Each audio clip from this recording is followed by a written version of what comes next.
chair and the view screen. Rangi turned to look over his shoulder. The helmsman's chair didn't rotate, which was lucky. Otherwise, Iridius was sure Rangi would spend every mission with his back to the view screens, cracking jokes and asking pointless questions. "It's Federation Space Command Protocol, Ensign." Lieutenant Commander Kira Quinn answered from where she sat to Iridius's right. "Captain Franklin is required to record regular log entries in order to keep a record of ship activities in the event of an accident, emergency, or investigation." It was probably best that Quinn answered these sort of questions, because Iridius's answer would have been, "Because they make me." "Just seems like a waste of time on this ship," Rangi said. "Picked up a load of rocks, delivered a load of rocks, picked up green sludge in barrels, dropped green sludge in barrels into the sun, picked up toy dogs, delivered toy dogs." Iridius looked over at Quinn, his executive officer and second in command of the Diesel Coast. Before this mission, they'd made a delivery of fertilizer to 82 Eridani D. The inhabitants of that planet were a race of land-based sentient jellyfish that communicated solely through mind-to-mind telepathy. Staring at his XO, Iridius wondered if he'd managed to pick that up. "Can I shoot him out the airlock?" he thought at her. She didn't react. "How many of these my pup dogs are we carrying anyway?" Rangi asked. "Chief," Iridius prompted. 306, sir," came a deep voice from behind him. Chief Petty Officer Galark Nalarkic Tralacta, Greg to his friends, was the loadmaster of the Diesel Coast and the only non-human on the crew. A malignant, Greg came from a race of sentient tumors who grew on a large organism that enveloped their entire planet, splitting away once they reached full maturity. Basically, Greg was a living cancer. He was a nice guy, though.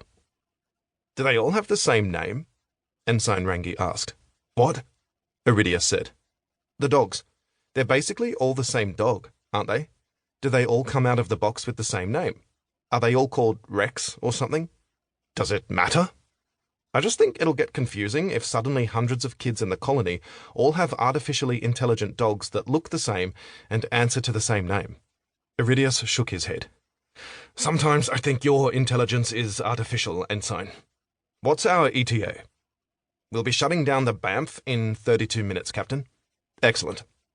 Iridius slapped his palms down on the arms of the captain's chair and stood. "That gives me 31 minutes. For what, Captain?" Quinn asked. "For a nap." Iridius stepped down from his chair and walked to the back of the bridge. "XO, you have the con." Iridius descended the steel grate stairs to a corridor lined with grey pipes and orange electrical conduit. Directly ahead were more steps leading down to the cargo bay, which currently housed 15 plastic crates containing 306 toy dogs, and 6 crates of food and medical supplies, which, on reflection, seemed like an odd ratio.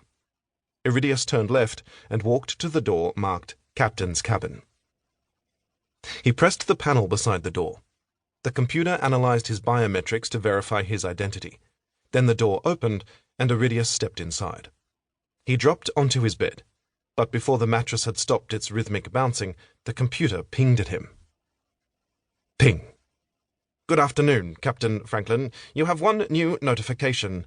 Your standing news search for Commander April Idawu has generated one new alert over the QEC net. Would you like to view the article, have me read it aloud, or cancel for now?"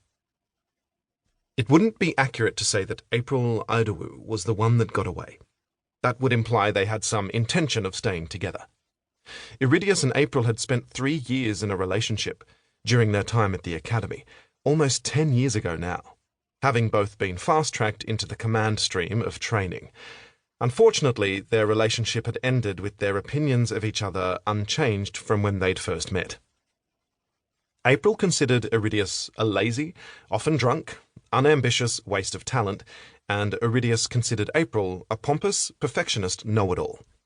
They had seen each other barely a handful of times in the years since. April had gone on to a distinguished career and was now first officer aboard the Universe-class exploration ship, the FSC El Niño, serving under the highly decorated Captain Rock Mayhem, who, Iridius had to admit, was as awesome as